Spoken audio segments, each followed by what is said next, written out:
Marvel, Marvel, Marvel. When will you learn? Well, there's no point in dragging this out. Let's dive right into the plot on this one, shall we? The first few minutes of the film are dedicated to T'Challa's passing away due to an unspecified illness, while Shuri tries her best to create a synthetic Black Panther power flower. She creates one that may or may not work, but she wants to try. However, T'Challa passes away before she can even attempt using it. Then, the funeral takes place, and unlike the first movie, there are approximately 0 challenges to the throne at this time. Fast forward an entire year later. This is apparently still the case because M'Baku, or literally anyone else stronger than an elderly woman or a 115-pound girl, simply refuses to challenge the throne even once, despite the obvious need for leadership, backed by physical might that Wakanda has always had since its inception. So basically, both Shuri and T'Challa's mother reign as queen over the next year, claiming to anyone who seeks vibranium that she is, quote, the most powerful leader of the most powerful nation in the world. Just in case you in the audience need to be reminded that the most powerful position in the world of the MCU is occupied by a woman. Take that, patriarchy. But yeah, you heard it here first. The US military is just shaking in their boots at the sight of those giant rhinos, and warriors with fully exposed heads who seem to only fight with spears and shields that only protect you from one direction. No offense, but did anyone watch Infinity War? Even with the assistance of the Avengers, Wakanda itself nearly fell just to a large group of alien dogs, nearly all of which, after some light burns, got through their massive shield with relative ease. Actually, using that huge shield at all severely limits Wakanda's air power, and just like in Infinity War, all 5 tribes of Wakanda would likely fall within hours, maybe less without the Avengers. Sorry, Queen, but you might be overselling yourself here. Regardless, back at the United Nations, Queen Ramonda declines sharing any vibranium with any other nation and wishes them, quote, good luck finding it anywhere else on Earth. Not really the most gracious moment for her if you ask me, especially when T'Challa was already making plans to establish a means to share Wakanda's resources in the US last time I checked. But let's just forget about that, I suppose. Anyways, the US decides to look elsewhere, and believe it or not, they find vibranium in the sea. But everyone on ship who found it is killed off by Namor and his blue goons shortly after finding it. Meanwhile, the US and Bilbo Missing Balls Baggins are suspicious that Wakanda is the reason for the deaths. Then, Namor shows up to Wakanda and tells them the surface dweller colonizers made an attempt to steal his people's vibranium, using a unique vibranium detector he's never seen before, and that he wants Wakanda's help as allies to wipe out all of the surface world. Yes, very casually he actually says that. The Queen predictably declines, of course, but that doesn't stop both Namor and US federal agents from targeting the scientists responsible for creating the unique vibranium detector from before. And wouldn't you know it, this vibranium detector machine was miraculously made by none other than the Dollar General Iron Man, Riri Williams, aka Ironheart, who can fly without any training in a suit that has no arc reactor to power it. Please, I beg you, make it make sense. So as the new Princess-in-Chief Shuri goes out of her way to find the most diverse young genius on Earth, outside of herself of course, and escort her safely to Wakanda, Namor shows up and captures them both, leaving our favorite spear first, ask questions later character behind.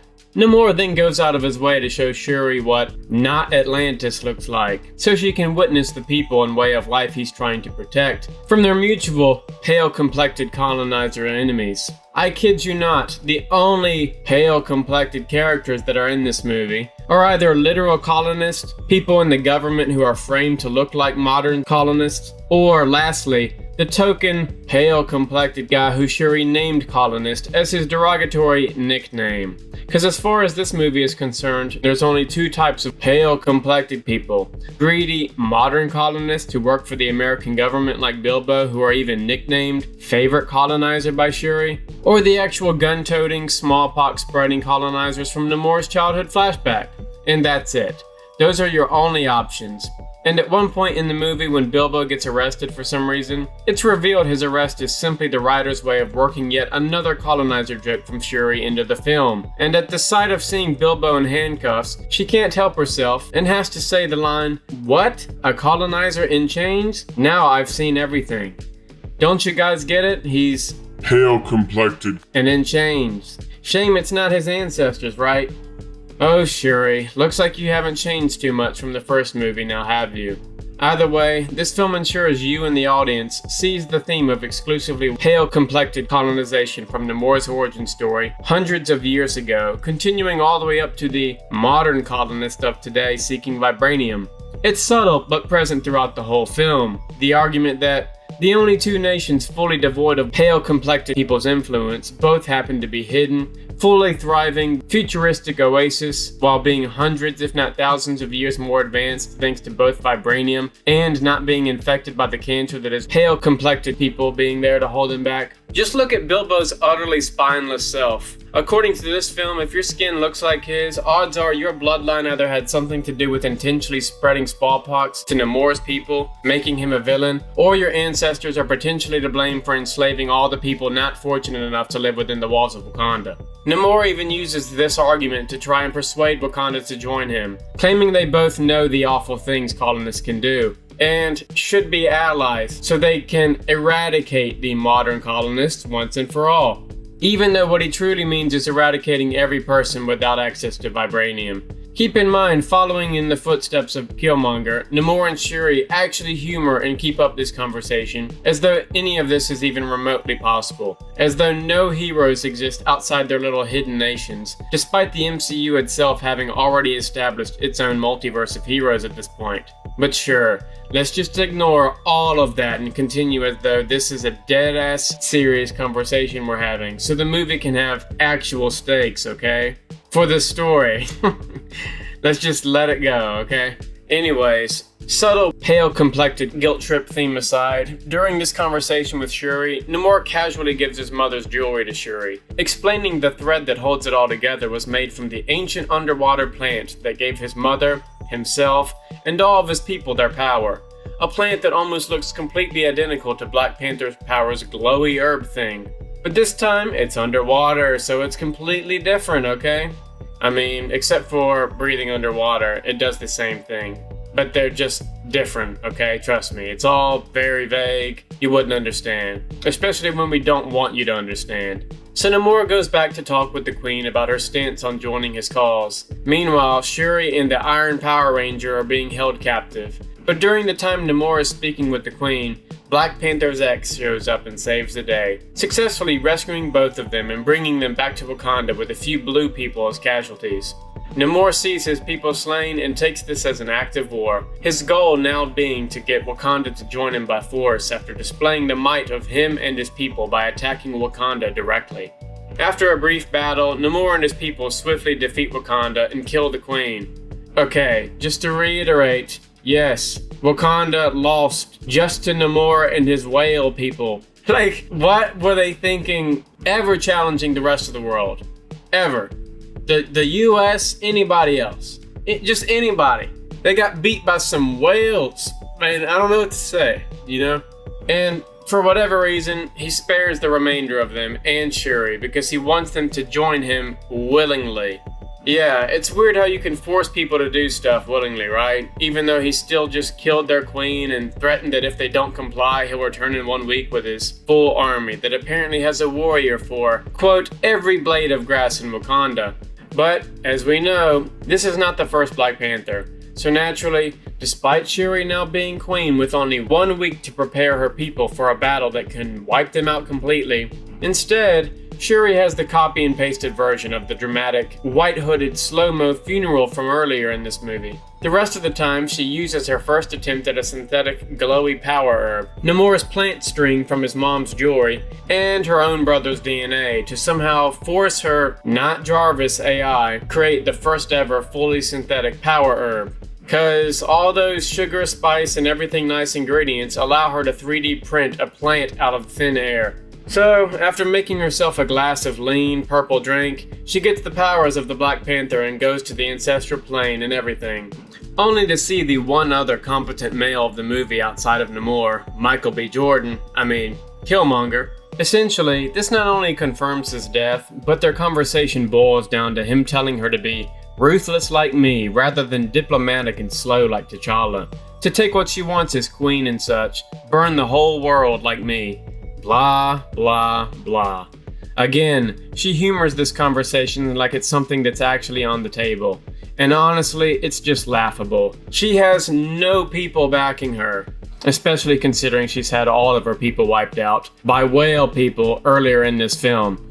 Much less, maybe she's got one Black Panther suit. Like, she's talking to him dead serious, as though she could genuinely just turn evil and take over the world. Right, sweetie, right. You can't even handle Whale Man. You can't even do that. But sure, let's just keep pretending. Screw it. It's just not even worth talking about. But yeah, Dr. Muscles and Mr. Hives tries to give Shuri some narrow-minded motivation by giving her the Black Hitler with abs pep talk on how to be a racist dick. But sadly, Shuri looks down and realizes that she's missing about 100 pounds of muscle, over a foot of height, a vibranium jawline, charisma, hundreds of confirmed kills without superpowers, or a screen presence Michael B. Jordan has. And lastly, the ability to dunk or make so much as a single layup. In other words, she quickly realizes that she's missing nearly every quality that could distract the audience from having such a shitty worldview in the first place. So, unwilling to sacrifice her likability as a character, Shuri makes the right choice and plays it safe by ignoring Killmonger's advice and chooses to use her new Black Panther powers for good. You go, girl. Oh yeah, and she gives all her fellow female leads the equivalent of Iron Man Predator suits, cause she's just Stark Tech Oprah at this point and says, you get a suit, you get a suit, and you get a suit. Everybody gets a suit. And almost instantly, all the seriousness of the stakes go out the window.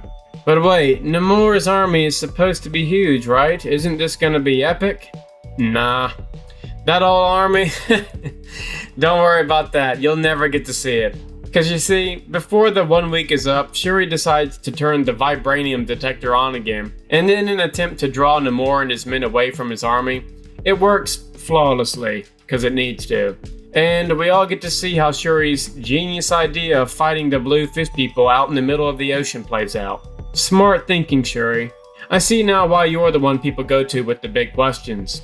So, Namor shows up with his goons and they get into a fight where his unseen army remains unseen. So naturally, with his army not present to overwhelm them, the ladies in tech suits pretty much handle the rest of the fight while Shuri uses her new Panther powers to fight Namor. Their goal being to literally capture Namor and put him in a room with a bunch of dehumidifiers and a small portable heater attached to the wall, essentially, with the hopes that it'll weaken him. Yeah, that's what they're doing. That's what they did. Eventually, they get him in a flying ship with a bunch of those portable heaters around him, but he stabs the ship from the inside, forcing it to blow up into large chunks of rubble and crash onto the beach. Then, he beats Shuri in hand-to-hand combat despite losing a wing on his foot, and stabs her completely through the torso, impaling her through the gut to a palm tree. Afterwards, believing he's won, he begins to walk to the ocean because he's thirsty or whatever. Shuri, she uses the claws in her hands to cut the spear in half and walk herself forward off the completely blood-free spear, still stuck to the tree. After she's free, instead of bleeding out from her front and back, or being paralyzed from the waist down considering she got stabbed directly in the center of her body, she jumps clean over Namor to block his path. As he walks closer to her, she presses a remote control button that turns on the engines to the ship that was already reduced to pieces, cause somehow the jet engines work independently apparently. And they activate, cooking Namor's back and lighting him on fire as he falls down in defeat. Shuri then contemplates revenge for the deaths of those she's lost, but instead offers a peaceful alliance with him and his people if he yields today. So finally, Namor yields and everyone goes home happy. But just before the film ends, Shuri goes through the annual ceremony of being crowned the official Black Panther and leader of Wakanda. However, the Black Panther beanie baby that is Shuri just decides to skip all that and leaves everyone at the waterfall waiting on her for no reason because she simply won't come. Yeah. Then M'Baku appears in her ship and asks to challenge the throne via ritual combat. But, with Shuri not even there to have her powers stripped and get herself escorted off the waterfall with a single one of M'Baku's comic relief animal grunts, it seems as though she's either still queen or that he's now simply defaulted to king because of her refusal to be in attendance. Oh, yeah. Because it's the end of the movie, they of course just have to show a potential love interest between some spear ladies to check the box we've all been waiting for in the last 3 minutes of the film. But yeah, after the box checking, there was a wonderful tribute to Chadwick Boseman at the end, and a truly touching moment with Shuri, who finally goes through with burning her white funeral robes and accepting the peace and truth that is her brother's passing. Just like in the beginning of the film, the end is strong, emotional, and pays Chadwick Boseman the respect he deserves for putting his heart and soul into the character, by giving the phrase Wakanda Forever a truly inspirational meaning for the audience, even though this second movie does precisely the opposite. Also, in the post-credit scene, T'Challa's widow talks to Shuri and approaches her with a young boy who she claims T'Challa and her chose to secretly raise in Haiti, so he wouldn't be raised with the pressure of the throne on his shoulders as a child. Shuri never knew, but her mom somehow did. Either way, there's a young boy related to T'Challa that will possibly take the throne one day, provided Marvel is ever comfortable giving the role back to a man again. But yeah, that's the film. Simply put, considering the path to recast T'Challa wasn't what they chose, it was okay at best. But by no means is this film worth being compared to the first one, when the film as a whole lacked one important thing: balls. Oh yes, I see. You have 2 balls. They're very important and they're hidden in your clothes. Huh? Let's put it this way.